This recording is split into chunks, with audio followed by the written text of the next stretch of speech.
This is the Miller Lite Cowboys Hour. Supported by Albertsons. And brought to you by Miller Lite, the only beer of the Cowboys. Tastes like Miller time. Tom Thumb and Albertsons, the official supermarket and pharmacy of the Dallas Cowboys. Lou Casey, the official bootmaker of the Dallas Cowboys.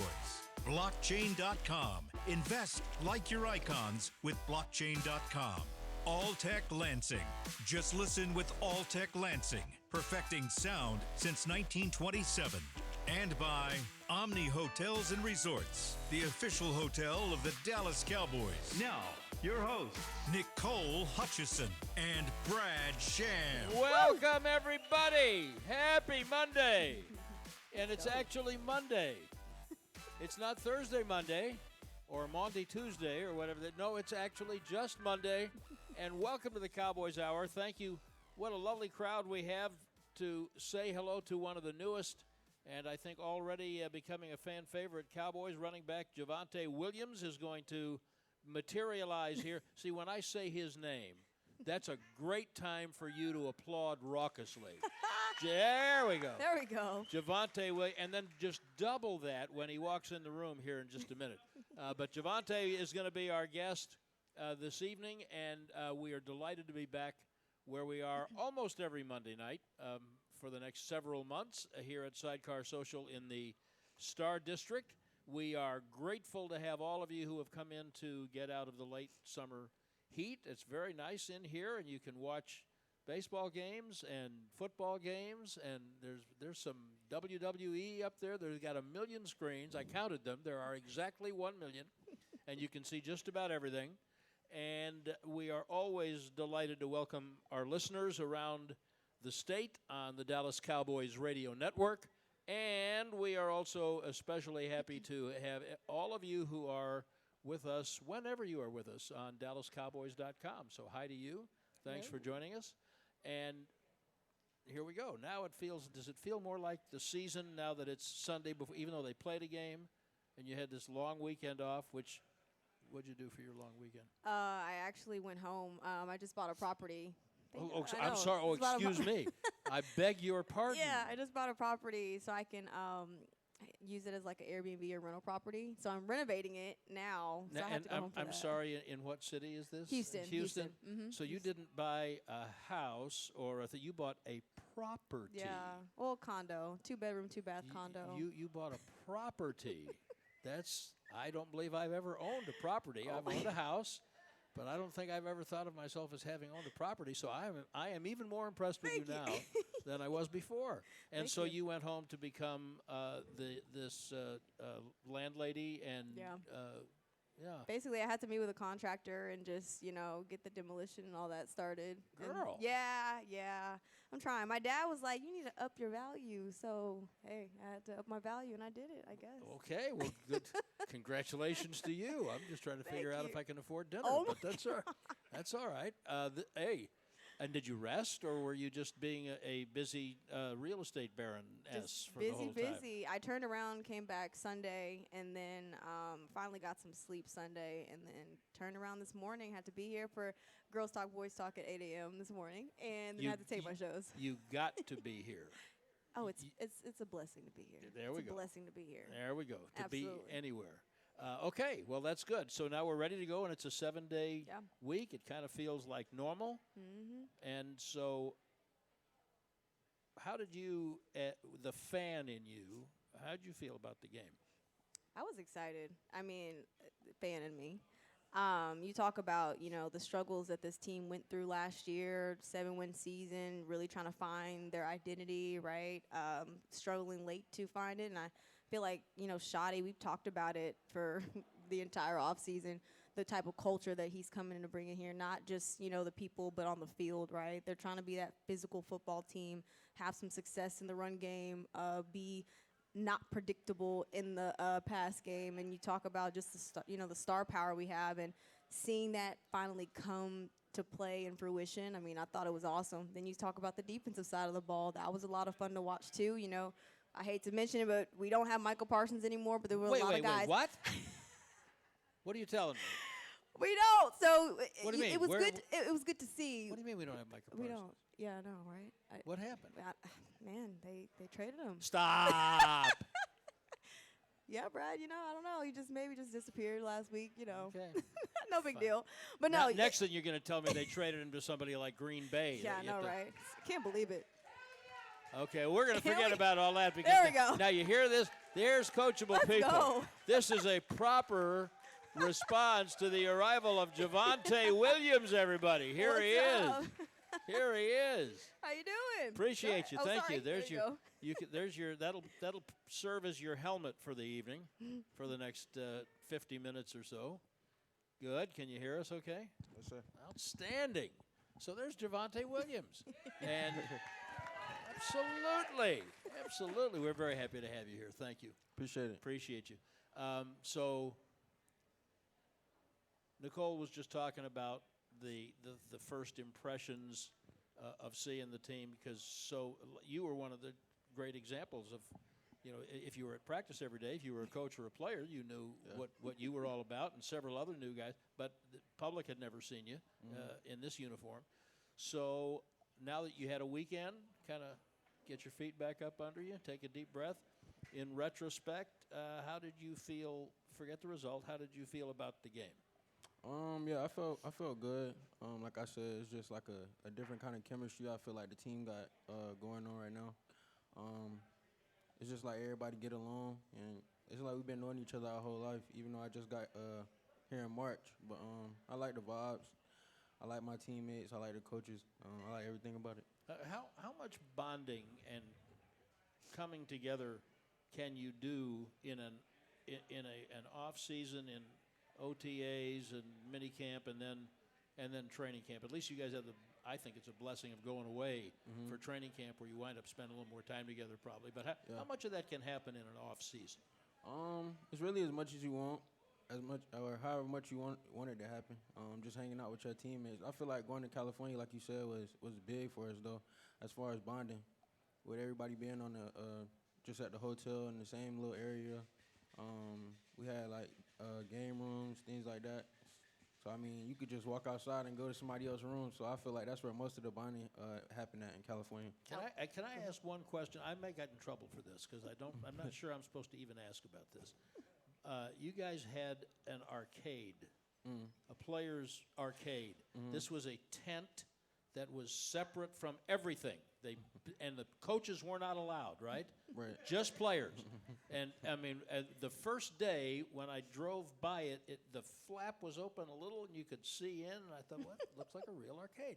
And by 2 hours later, the flap was closed. It was you had to like have a double secret probation password. Did you have to show your badge or Yeah, your credentials. Yeah. So I'm not sure that they want anybody talking about it, but no one has specifically said to me, Brad, don't talk about the arcade. So I'll just plead dumb, because I've been dumb for 47 years doing this. What was in the arcade, dude? Just like games, mainly like card games. That's what we was really playing the most. Pop a shot, just regular old games. Are you good with card games? I'm alright. Uno probably my best game. I don't know about that one. I'm pretty good at Uno. I don't know about that one. Yeah. Talk about the culture. Wait, I'm sorry. I just want to make sure that I try to listen very carefully. I thought that Javonte said that Uno was probably his best game. Yeah. And then I thought that you said, oh, I don't know about that. Yeah. I'm pretty good at Uno. Yeah. So I think I just heard you challenge him Absolutely. I did. to Uno. I did. We Maybe can play. bring some We Uno can play. cards next time. Okay. All right, deal. We'll make you, and you get your camera and film that, and it'll be Absolutely. out on the interwebs. That'll be good. I want to see that. Be on the lookout. Okay, for sorry. us. No, Continue. you're fine. Continue. We kind of mentioned the culture that Shotty's brought here and kind of changed here in Dallas. You've come from Denver, and I had a chance to ask you this on one of the preseason games, but I do want the people to hear, how special is this culture truly from someone who's come from somewhere else and now kind of here in Dallas experiencing it? It's really just different.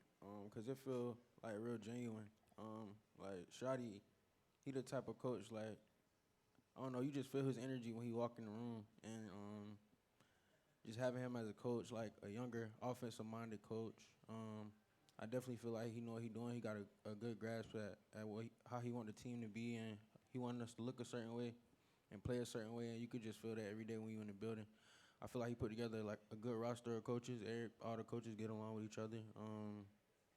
It's just fun. It's special. I feel like it's gonna be a special year. Paul, would you just tell me when the camera crew is assigned and you all tape this Uno game, because I would like to. I want to make sure that I see that, and I better see that. Absolutely. that better happen. So I was just trying to describe to Javonte this afternoon, very briefly, what he could expect tonight. And so the point that I want to make here before we dive into our first break is this program is really for fans to get to know you. We love making the players three-dimensional. You are more than just shirts with a number and a cage on your head. You're actually living, breathing human beings. And we want to give the fans an opportunity to know who Javonte Williams is. So that's what we're all about this evening. And we're going to take our first break, and then we're going to come back and do some more of that. And Nicole, what would you like to contribute besides your prowess at Uno? Oh yeah, this segment is brought to you by Albertsons. When it comes time to shop or tailgate favorites, go to Tom Thumb and Albertsons. Get 10% off your groceries every Dallas Cowboys game day when you wear your Cowboys jersey. Albertsons and Tom Thumb, the official goodness. They gave me all these different pages of this read, but it's all right. It's brought to you by Albertsons. We'll be right back. Okay.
To the Miller Lite Cowboys Hour, supported by Albertsons. Welcome back. Welcome back to the Cowboys Hour. We are at Sidecar Social in the Star District. Thank you all for being here. Javonte Williams, the Cowboys running back, is our guest this evening. I'm Brad Sham with Nicole Hutchison, who we have found out now is so good at the card game Uno that she has challenged Javonte Williams, who said that's probably his favorite game. I have. And I'm just going to save what I just learned during the break and see if we needed anyone and how it might compare to the way Javonte lives. So what did you just learn? Oh. You just Goodness, told I forgot me. that What bad. did you just tell me? I'm so Wow. I'm sorry. Wow. It's been Monday for you. Okay, It's sorry, it's fine. a long day. All right, very good.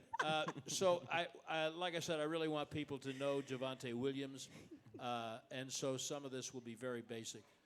Second-round draft choice of the Denver Broncos coming out of North Carolina. What is Dak Prescott's nickname for you? Valedictorian Tay. Valedictorian Tay. And why does he call you that? I was valedictorian in high school. Valedictorian. How many people? Yeah, give him a big round of applause for that. Big round of applause for that. Now, hold up your hands if you were a valedictorian. Yeah. Hold up your hands if you knew the valedictorian. Okay, that's 4 people. Congratulations. That's a long time ago, but still, that's a heck of a deal. And only North Carolina, among the Bowl subdivision schools, offered you a scholarship. Is that right? Right. What the hell's wrong with everybody else, Tay? I don't know. So my first 3 years of high school, I only played linebacker. But like all the schools that was coming down, like NC State, really all the big North Carolina schools, they were saying like you too short to play linebacker at the D1 level. So my senior year, I got a new head coach, and he switched me to running back, and that's when all my offers started coming. Did you play any other position outside of linebacker? I tried safety, but Okay. I didn't really like that too much. And then just running back. But the way you do things in North Carolina, like if you make it to the state championship, you can either play at UNC Stadium, the Tar Heels, NC State, or the Demon Deacons, Wake Forest. So my senior year, when we made it to the state championship, the game was in Chapel Hill. And the first play of the game, I scored like 70-yard touchdown. And after that, Coach Fedora offered me. So you went to UNC. You talk about UNC. You kind of use that as fuel to help you succeed there. Yeah. What you mean? Was that like a fuel for you? You know, Yeah. overlooked. Oh yeah, out of for sure. high school. For sure. Absolutely. Yeah. I mean, that always just stuck with me. Just not having the offers I seen everybody else getting that I felt like I deserved. Because my dream school, if I could have went anywhere, I probably would have went to Florida, the Gators. Yeah. Why Florida? I don't know. I just always liked that It's a big school. party school, right? Right? Come on. Nah. It's just SEC. And then just seeing the other players that went there, like Percy Harvin. I mean, I just always liked Florida for some reason. And here you are still wearing orange Yeah. shorts, even after all these years. I'm fascinated, though, by the fact that coaches had you at linebacker for 3 years. I mean, were you playing both positions, running back also, or just linebacker mostly? Yeah, just linebacker, because we already had 2 other players at my school that had D1 offers and stuff like that, so we didn't really need a running back. We needed a linebacker, so that's why I played. So getting to be a second-round pick with just a year, basically, of playing high school running back, that's pretty good. Now, I've seen some of your North Carolina tape. Brother, you're vicious. Yeah. You were like just a little bit shorter Derrick Henry. Yeah. I saw you running people. I mean, not bumping them out of the way. I saw you punishing people. Yeah. Did that just come naturally? I think it came from playing linebacker for so long, and then I just switched to the other side, but I still wanted to like hit people and stuff, so I think the mentality just came from playing linebacker for so long, and I mean, they're kind of the same position when you think about it, just on the other side. Because, I mean, you watch them, they watch you. You got to hit the hole. They got to try to get to the hole before you do. So, I mean, it's really the same thing. Something I think is interesting is that people always, try to label you as just this physical downhill runner. Yeah. But when you look at the tape also, you can get skinny in between the tackles. You can be explosive. Right. What do you say to when people try to put you in that box of just being that physical, violent runner. Yeah, nah. I mean, I understand where they coming from, Yeah. but like you said, I don't think that I could just label myself as, because I mean, I do run into people, but I ain't just every play trying to like, where he at, where he at. I mean, if I can, I'd rather juke somebody than truck him every time, so. So I agree. I want to talk about the vision of running backs, which has always fascinated me because some of the greatest running backs have said you when the play is in the process that you approaching the hole, you don't necessarily see it. You see colors and you kind of know instinctively. And I saw one. I just was looking at just in the first quarter. It was either the first or second series. You had a playoff left guard, and it looked like maybe the hole was designed between the guard and the center, but their linebacker was right there, and it's like you got up to that and said, "Oh no, I'm not going to go there." Yeah.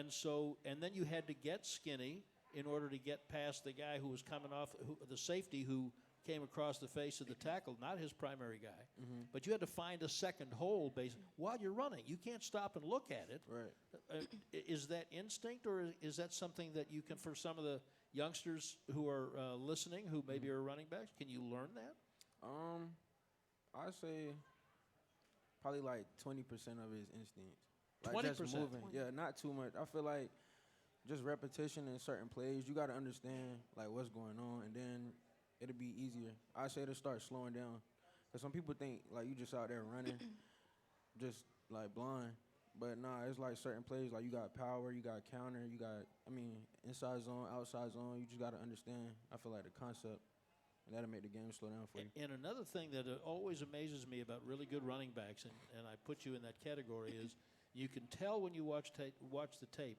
You talk about slowing down. The patience that you have to have to allow the block, to allow the hole where it's supposed to be, or even just to allow the defender to overreact because you know that he's going to go there and then you can slip in behind him. Is that patience? That's completely the opposite of playing linebacker, isn't it? That patience? I don't think so. I feel like it's still kind of the same, because it might look like he just running and waiting for me to do this and then I do that, but at the same time, he trying not to get blocked either, so he got to have a little bit of patience too. He can't just try to beat me to the hole, because like you said, I might go the other way, so he got to have some kind of knowledge and a little bit of like savvy to him too, to know how to move around on the field. Do you feel like your vision you've perfected that just yet? I mean, you're 5 years into the league. Do you feel like you perfected it, or you feel like you can still improve in that area? Oh yeah, definitely. I can still improve. Like I was just thinking about that the other day. It's my 5th year in the league, but like still before the game, sometimes I get like nervous a little bit. I'm like, wow, I'm still getting nervous. I've been doing this my whole life, but I mean, after like the first play, all that just go away, and you just on the field. You forget the fans there, everything. Just go into a whole nother mode. What those nerves? How do they manifest? Is it your stomach get jumpy, or? Yeah, I just can't be still. Like I feel like I just got to start walking around and moving. Like that'd be the worst part. I hate waiting for the game to start like that. When we get to the stadium, probably like 2.5 hours before the game, that little time period, I don't like that. I'd be ready to go ahead and play. Do we find you walking around the locker room, pacing in the locker room? Before the game? Yeah. Yeah, if you was in Philly, yeah, you would have seen me. Do you have any music that kind of helps ease your mind? I like NBA YoungBoy. Okay. Right. So your headphones are on. Are you fully dressed and padded and everything by this point? That's probably like 40 minutes before the game starts. That's when you put everything on. So this business about, it's your 5th year, and it is, of course, but I want people to make sure that they know your journey. So you're a 2nd-round pick, but Melvin Gordon was the starting running back in Denver. So you started one game your rookie year. I did. Yep. Did you think it was more? Or? No, I can't remember. It was one. You started one game, and you still had over 900 yards. So are you now they've still got Melvin Gordon. Are you thinking at this point, okay, I have now proven that I can be a running back in the NFL? Yeah, but I feel like during that time, I wasn't really thinking about it like that. I was just so happy to be in the league that I wasn't even, like, comparing myself to nobody or nothing like that. And, yeah, it was really just excitement the whole time. Like, I never really sat back and thought about that I had made it to the league until probably after that season. And then that's when it all really hit me, like, Dang, you really went second round. That's crazy. And then, did you then or do you now? And of course, a lot happened in between. Then we're going to get to that. But did you then or do you now think, okay, all y'all who did not want to offer me a college scholarship, are you checking me out now? Yeah, I don't be worried about it no more though. I'm already past Let that. them go. Yeah. Chip on your shoulder. Still, but I don't think I like try to let what other people think or things that they did to me in the past like keep coming back up. Like I already kind of moved past it. So here's where reality sets in. Then you come second year. I'm guessing come to training camp in Denver. You're optimistic. You're confident. You know what you can do. I had 900 yards. Didn't start but one game. Yeah. Week 5, you tore just about everything in your knee. Right. Just about. I'm not sure Overshown didn't tear a couple more things in his, but only a couple. What all did he tear? Oh, everything you tore and a couple more. Oh Yeah. man, yeah. Yeah. So now you wind up. You only played 4 games. Talk us through that. What were you thinking about what the future looked like? The rest of this is now 2022. Yeah. What were you thinking the future looked like then?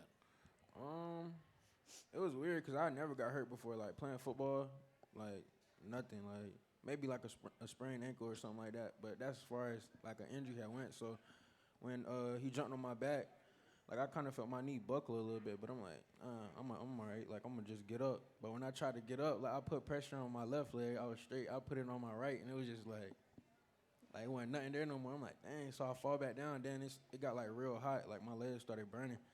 So after that, they was trying to move it and bend it and do all the stuff, but it wasn't doing nothing. So they called the stretcher out, and I went to the back. But still, me thinking like I never had an injury before. I'm like, oh, it's probably just sprained it. Like it ain't nothing bad. I'm still walking around like in the locker room, thinking everything good. So we get back to Denver. Well, yeah, we leave from Vegas and we fly back to Denver, and I took a nap on the plane. And when I woke up, like my knee was like swole, like real bad. I was like, oh yeah, dang, I might have did something bad. And then that's when they started talking like, oh, you might have tore your ACL, this or that. I'm like, nah, can't.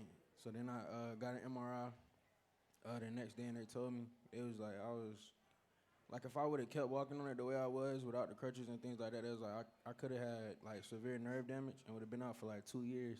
Oh, But yeah. I didn't think it was that serious, and they gave me options. They say you could either go to Dallas and have your surgery, or you could go to California. I chose Dallas with Dr. Cooper. How about that? Yeah. How about that? The number of people that Dan Cooper operates on who don't at the time have anything to do with the Cowboys is astounding. It must make you feel good to know that's your team doctor. Right. I was like, it's a full circle moment. Yeah. What was the hardest part about all of that? About the injury? You know, you Yeah. go from having such a great rookie season, and then you have a season and an injury like that. Yeah. I'd say the hardest part was probably just like bending it again. Cause once you have your surgery, it's pretty much like stiff, and like they gotta like put you on your stomach and actually like try to push it and keep like getting more and more range. That's probably the worst part about the whole recovery process. But I feel like mentally, the whole thing, like just with life and all that, I feel like mentally that's the toughest part. Just getting over the mental side, like trusting your knee again, knowing that you can still do all the stuff that you was doing before you got hurt. Yeah. What kept you going? Yeah. Probably my family. They was with me the whole time, yeah. And then I just wanted to get back right. I'm like, man, it can't be over with. And Not yet. and it did get you did get back, but not right away. And that's where we're going to pick up when we come back. Valedictorian Tay, Javonte Williams, our guest on the Cowboys Hour this evening. Would you Hey, like to- Cowboy fans. Absolutely. Keith Davis here, former Cowboys safety. Keith Davis into the end zone. You know what separates him?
back to the Miller Lite Cowboys Hour, supported by Albertsons. All right, welcome back to the Cowboys Hour here at Sidecar, and I don't think y'all heard me loud enough. Let's bring some energy in here.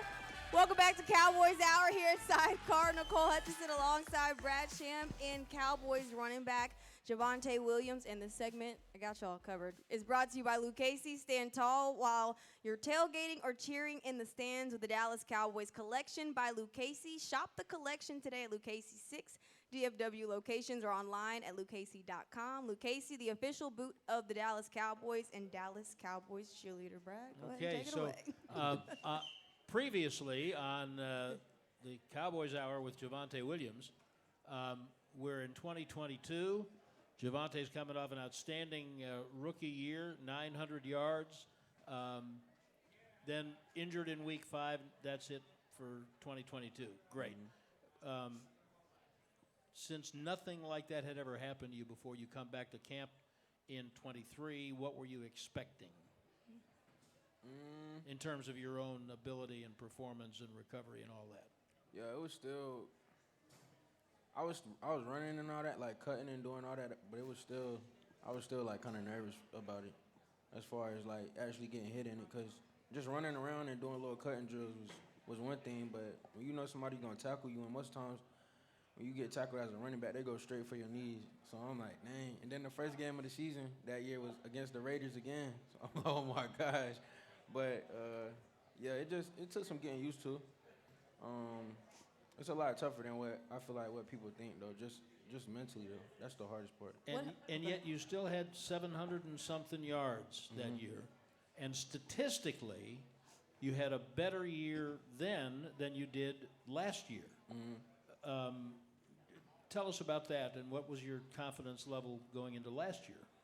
Yeah, I feel like last year it was pretty much behind me as far as my knee being injured and things like that. But like I said, it's just mental.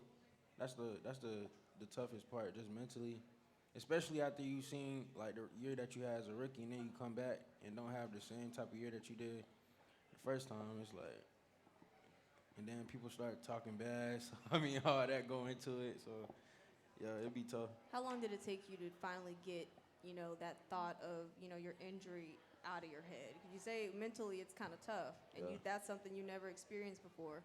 How long did it take you to finally be like, all right, let me just play ball? Yeah, I don't know, because sometimes, I still feel like I think about it, but like I said, watching film, just knowing your plays, things like that, all that stuff going into it too, because it really just help you slow the game down. Like, I was talking to my coach the other day. I'm like, in the NFL, I don't think it's about physically who better and who not, or who the fastest, who the strongest, who the biggest. I feel like it's more of a mental game once you get to the NFL, because everybody big, everybody strong, and everybody fast. Like, I feel like college probably the last time you can just like out athlete somebody. Like, once you get to NFL, it's like more like mind games, I think. So when last year ended and they did not try to bring you back to Denver, did you see that coming? Kinda. I kind of felt like how I was going. First thoughts on being in Dallas when you got the call saying you were coming to Dallas? Yeah, no, I was lit. I was I was like, yeah, that's more like home. Yeah. It reminded me more of North Carolina than Denver. Denver is like a whole another vibe. They got their own thing going, but I feel like being here is more like what I'm used to, the South. How many other teams were trying to sign you? It was between here and the Raiders. And the Raiders? Yeah. Had you not learned to stay away from the Raiders? That's what I'm saying. Yep. You said in the spring that you were finally feeling like you were back to you. And you've been pretty consistent about saying that. And I think we saw last Thursday why you feel that way. And so I asked you this in the locker room last week, but I'll ask you again now. Do you feel like you're back to you? Yes, sir. I feel like my knee been good. Like I said, it's really just that mental hurdle that you got to get over. And just, making plays again, being like feeling like you're wanted. And then just competition, competing, and actually going out there and doing stuff. It gives you a boost, like a confidence boost. I feel like that's all I really needed. How much have the coaches played a role into kind of giving you that confidence as well? Yeah, a lot. Just like I said, Shotty, his vibe, Coach Foster, really just everybody. When people speak confidence into you, it rub off on you and the way that you treat and talk to other people also. So I feel like just them believing in me, it made me like a whole nother. It made me feel like myself again, like you said. So you get to Oxnard, and when you get to team, now you're taking first team reps, and guys take first team reps and don't wind up staying first team. Sometimes they do. So when you didn't play in the game in LA, the first one, did you kind of know, oh, okay, they're looking at me as the number one guy? I wouldn't say that. I knew I was like. Okay, or were you or did you want to play in that game? I did. I told CD, I said I want to play in at least one game before we play against the Eagles. I was like, I just want to get tackled like 1 or 2 times before. But I mean, I ended up not playing in any of them, and I still felt good Thursday night. Had you set out in the preseason before? I think 1 year I did, 1 year? but I never sat out like all the games. Yeah. Maybe like 2 of them, but never all of them. Yeah. Talk about that battle in training camp. You know, you come into Dallas, it's a loaded backfield, competition's high. Just talk about, the competition day to day and just how you kind of attacked it. Yeah, it was definitely a mental game. I mean, all respect to Miles, Blue, and my dogs, but I mean, just going out there and competing, it brought the best out of all of us, I feel like. It made all of us better. It's still making us better. I mean, you see what Miles can do when he get the ball in his hands. He made plays. Blue, he going to be a star. And then Moff, Phil Moffa, Hunt, Coach Foster. I just like the running back room we got. It just keep us all on our toes like every day. Like, you can't come in here playing around because there's other people in here too that's just as good.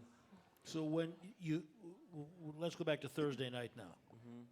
You've played in the NFL. You've succeeded in the NFL. You've come back from a bad injury in the NFL. Did you have any doubts as you were lining up for the first play, or did you kind of feel like, okay, all's right with the world? Yeah. No, I feel like everything was like aligned, like everything was going the right way. But I mean, it's still football. You still got to get out there and do something and make plays. But like I said, just watching film, knowing what's going on, that really take you a long way as far as not being nervous and having confidence. I feel like if you come in prepared, then it's way better than not being prepared. That's when you really get nervous because you don't know what's going on. That's how you get hurt too. Just not knowing what's going on. It's a mental game. So what did that first series do for you, including powering your way into the end zone? Yeah, it just felt good. I was like, this joint, I can get used to this. Nicole can correct me. Did they rush for 6 touchdowns last year as a team? Yeah, 7. I think it was 7. 7 rushing touchdowns as a team. Yeah. You got 2, like in the first quarter. Yeah. First actually since 2016, Ezekiel Elliott to rush for a rushing touchdown in a season opener. Did you know that? I didn't. Hey. Yeah. That's right. Let's talk about it. Doesn't nothing extra go in your contract for that. It's just a nice thing. Yeah. Tell me how you felt about especially after. Have you watched some of the tape? Oh yeah, I already watched it. Yeah. You watched it today. How'd you feel about the team running game compared to what you all wanted to do when you looked back at it? It's probably a couple runs I probably will want back. Just being like particular, but I mean, as far as I feel like everybody did a good job though. I mean, the O-line did good protecting that. We didn't have too many penalties. I mean, usually first game of the season on the road, it could go bad as far as penalties and things like that. But I feel like they did good. I feel like the wide receivers showed up. It was good blocking. Tight ends did what they were supposed to do. The defense played good. I feel like we just got to put a more complete game together, though. I feel like the first half was offense. We did what we was doing. Then we kind of faded away in the second half, but that's when the defense stepped up. They gave us, 3 or 4 chances to go win it. So, I mean, we got to compliment each other more. What's your sorry, my No, bad. you good. What's your trust level in this offensive line that's so young, but actually put it together a pretty impressive performance on Thursday, considering you're going up against one of the best defensive fronts in the Eagles, even without Jalen Carter. Yeah. Where's your trust level in those guys? Yeah, I trust them a lot. Just seeing the way they played, the way they showed up, really the whole team. Because I remember when we had a little joint practice against the Rams, like after we had that practice, nobody wasn't really like we ain't like how it went at all. But the way that we came out and played on Thursday, it definitely gave me confidence because I'm like, we got a high-power offense. Like we scored on the first drive. I haven't been a part of offense that really like scored that easily. But I mean, yeah, we just got a lot of playmakers. That's why you do those things against the Rams, and that's why they call it practice. Right. But speaking of, as Nicole just did, of Jalen Carter, how close were you to that nonsense? Yeah, nah, I didn't know what happened till we got back on the sideline. Like I was like, dang, why he get tossed out? They was like, oh, he spit on him. I'm like, dang, I ain't even see it. I ain't know what happened. I just knew we got 15 yards and then he got kicked out. I'm like, even better. Oh, well. Yeah. Okay. Oh well is right. All right. Those of you who are regulars here at the Cowboys Hour know how this works. We'll have a microphone set up. In fact, it's already set up. For those of you who would like to ask Javonte a question, and we have a few more minutes for you to get to know Javvante Williams, and we got to get a little bit more into your background and find out who you were before you went to UNC. Yeah. What made you valedictorian Tay? I love that. I want to find out more about that. We'll do that. We'll do that when we come back. But first, We're bringing back Albertsons. Yeah, This segment is yeah. brought to you by Albertsons. When it comes time to shop for tailgate favorites, go to Tom Thumb and Albertsons. Get 10% off your groceries every Dallas Cowboys game day when you wear your Cowboys jersey. Tom Thumb and Albertsons, the official supermarket and pharmacy of the Dallas Cowboys. we'll be right back on the Cowboys Hour. Ultimately,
to the Miller Lite Cowboys Hour, supported by Albertsons. And welcome back. Brad Sham and Nicole Hutchison at Sidecar Social in the Star District. Thank you very much. Javonte Williams, the Cowboys running back, is our guest this evening. Nicole and I will be back here next Monday evening, same time, 6 o'clock, live and in person. You may hear us later, but 6 o'clock is when we got to be here. And don't forget the Cowboys play a rare noon home game on Sunday, the home opener against the New York Giants. You like the early games, late games? What do you like? I'd say early. Because like I said, I don't like waiting all day for the game. I'd rather go ahead and play, but I say night games are more fun, but if I had a choice, I'd rather play during the day. Yeah, but on the road, especially, you can lose your damn mind waiting for the day to go by, can't you? Right. Yeah, I mean, all right, let's get some questions from the audience right here. Good evening, Javonte. My name is Rambo. Yes, sir. So I have a question. So you all had that break during the storm, and the commentators on TV said that it was a big adjustment coming out of a storm like that. How different is it to come out of a long break like that than during like a halftime? Yeah, I feel like it's different because that one was unexpected. Like, I didn't expect to have the lightning delay, so it kind of caught us all off guard. And it was already kind of late. I think it was like 11 something when it happened. So, I mean, and then you just sitting in there waiting for the game. You don't know when it's going to start because at first they told us it was going to be like 20 minutes. Then they came back and said it's going to be like 40. So, I mean, you just sitting there waiting, don't know what's going to happen. We thought they was going to schedule it, reschedule it for the next day, but that's a primetime game. No, dude. No, they wouldn't do that. Did you all get a little something to eat in the Yeah, meantime? they had food. Wait, tell me about that because we've had mixed reports about that. What? What kind of food? How did you get food? Oh, yeah, I think they got it from, like, the little concession stand.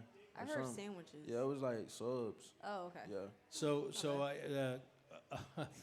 I heard yesterday maybe that Trayvon Diggs was out in the hallway looking for workers who were taking food around because there wasn't any at first. And then our sideline reporter, Christy Scales, said that everybody went in and there was no food, and so somebody they ordered up a couple of boxes of Uncrustables, the little peanut butter sandwiches. Yeah. Yeah, I don't know where they got them subs from, but they were good, though. Sam Williams told me today, tell me what happened with the offense, because Sam said, I said, you guys came out played so well after the break. Did you do anything different? Did you change schemes? Sam said, no, I don't think we even talked about it. They just said, stretch and keep loose. Did you guys do anything? Yeah, that's all they said. We had to do like the weightlifting coaches came in and everybody like spread out over the locker room, and we did a couple stretches, went back out, warmed up, and it was time to play again. Crazy. Yeah. Yes, ma'am. Okay, so you took my question, but I'm going to be here to ask that question Sorry, anyway. I'm sorry. So, did you get one of the sandwiches that Trayvon went out and scouted to get for everyone? Yeah, I didn't know Trey had went and got him though. I thought it was just I thought the nutritionist had him. Well, we saw that he went to the suites, made his way in, and got some sandwiches for you guys. Oh well, I appreciate it, Trey. I mean, thank you. I mean, Scott and Claire, who run the nutritional program, do a phenomenal job. But they had no reason to be prepared for a 45-minute delay late in the third quarter. Yeah. So wherever they came from, they came from. All right, let's get you back to high school. What other sports besides football were you playing? Yeah, I ran track. I played baseball, basketball. I mean, growing up, I played all sports, soccer. But once I got to middle school, that's when soccer stopped. I actually got 5 rings. I got four rings in football, 1 in track. He said that so casually. Yeah. Like, I just got 5 rings. What? I got 5 rings. What events did you run in track? Huh? What events did you run in 4x1. track? 4x1? I was third leg. Fastest time. What, are you can't going to race remember. him now, too? No, You're going to absolutely beat him in not. Uno, and then you're going to race him? No, I'm good on that one. I don't want to smoke. North Carolina track different from Texas track, though. How's that? Yeah, they faster down here. Or y'all are faster, Texas. Interesting. I wouldn't know. It's Texas, I don't man. Texas, y'all probably up there with like Florida. Texas and Florida in track. Yeah, well, no, it's Texas. And then Florida, maybe. Yes, sir. Yes, sir. Hello, how you doing? Larry from McKinney. Yes, sir. Let me ask you something. When you were in Denver and now you're here with us, What is the reason that you kept the number 33? Yeah, actually, they gave it to me when I got here. Did you just ask for it, or that just happened? Yeah, they just gave it to me. Wow. But I like it, though. I like 33. And the person that wore it, well, the legend that wore it before me. That's what we're hoping for. Yeah, when I see that, I gotta put a little bit more out there. Did you know, a lot of people in North Carolina are Washington fans following the NFL. Commanders? Yeah. What were you? I didn't really have a favorite team. I had a favorite player. I like Adrian Peterson. Yeah, but if I said a team, it'll probably be the Vikings. That's who I grew up. My dad watching. Brett Favre, Adrian Peterson, all them. What did you like about Peterson? Very physical running style. Also, you try to copy him in any way? I feel like he got a little bit more speed. Well, he had more speed, and but he's bigger too. Yeah, I just always liked him, just growing up, even from when he was in college. So if you had pursued another sport, if God had said, "I'll tell you what, I made you good at football, but if you would like me to make you that good at something else, and you can try to pursue that, what sport would that have been?" Baseball. What did you play? I played third base. I played outfield, and I was catcher for like 1 year, but mainly third base and outfield. So you got a good arm. Hit a breaking ball? That's yeah. why you're a football player now, right? I mean, in middle school, though, I had probably my 8th grade year, I had like 12 home runs. But once I got to high school, they started throwing a little too fast. I couldn't keep up. Was it the heat, or was it the breaking pitches? It was just all of it, cause I couldn't tell. Like, they all looked the same to me till it passed by. When I got to high school, I just switched over to track. I didn't even play baseball no more. Did your parents play sports? Both of them. Yeah. What sports? My mom played softball and volleyball, and my dad he played football. Anybody else in your family? In the Like NFL? Siblings, anything else? Yeah, everybody. Everybody played sports, so he was naturally gifted. Wow, that's nice. That's nice. And who taught you to play Uno? I think I just learned. I don't know, just from playing like in school and stuff. Yeah, don't roll your eyes at me, young lady. I'm not letting you up until that game happens. We're gonna record it. I promise you. You're darn right. You're gonna record it. I'm telling you right now. Okay, in your downtime, you had a nice weekend. A lot of downtime. What are you doing? I mean, last weekend I didn't do too much. I was just chilling at the house, just relaxing. But I like horses. Okay. I got a horse back. Well, I had a horse back home. I sold them now. I had 2 horses actually. I sold both of them. Cause like when I got my own stuff, I don't really want to like have other people have to go take care of it. And like sometimes the horse will get out or something. I gotta go. Can you go do this? Can you go do that? So I'm gonna just wait until I got time to just sit down and chill. What made you start liking horses or being interested in horses? Yeah, I think my granddad, growing up, my granddad used to watch like Gunsmoke and Westerns all the time. So just seeing horses, I think that's what really made me fall in love with them. Wasn't there someone else on this team that had a horse or horses? I feel like it's Demo. I think it's Demo. Yeah, for real? I think so. I didn't know that. Maybe you and Demo. Back in Arp, Texas. Yeah, and Keymon. I don't know if you remember Keymon. I didn't know Keymon had horses though. Yeah, horses. Yeah. Wow. Yeah, there was somebody else had horses. But so do you have an aspiration to do that again? Yes, sir. Probably like once I retire, when I can just like actually take care of them and be with them all the time. Have you had the barbecue out here? Side note, sorry. Yeah, from like meat church. Yeah. Anywhere else? Nah. Okay. So is Texas barbecue or Carolina barbecue? North Carolina. Really? That's because my granddad used to cook it. Like, he made his different. He used to make like a whole pig, and then you just go up there and like take it off while it's on the grill. I mean, I like that better because I don't really like the sauce and stuff, but. I mean, Texas barbecue good. We can't go against Granddad, though. Yeah, hey, Javonte, thank you, man. Yes, sir. Outstanding. Thanks so much for being here. There he is, valedictorian Tay, and he will be. You'll see him next, starting at running back Sunday at noon against the New York Giants. And Nicole and I will be back Monday night, right here on our next Cowboys Hour. Miller Lite, the legend. A production of DallasCowboys.com and the Dallas Cowboys Football Club. How about this, Cowboys?